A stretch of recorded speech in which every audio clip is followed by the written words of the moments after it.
Welcome to our channel. Today we how to verify Ghost newsletter payments with Stripe. Detailed guide step by step clearly.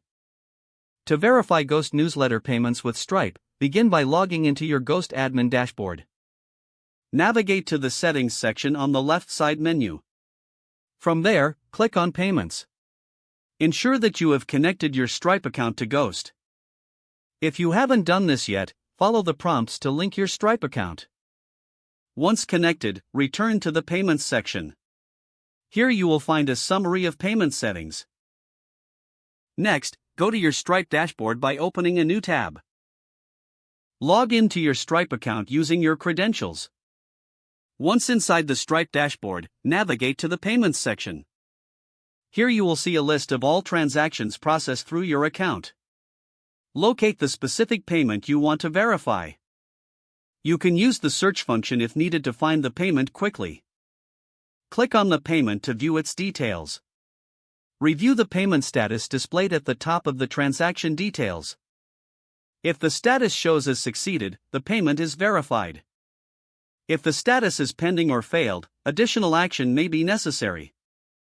Under the Members tab, search for the email associated with the payment.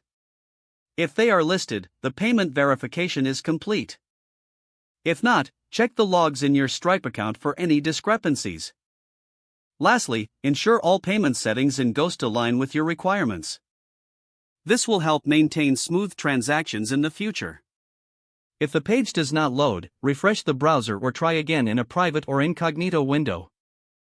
Make sure you are using the correct email address, then retype it carefully to avoid small typos.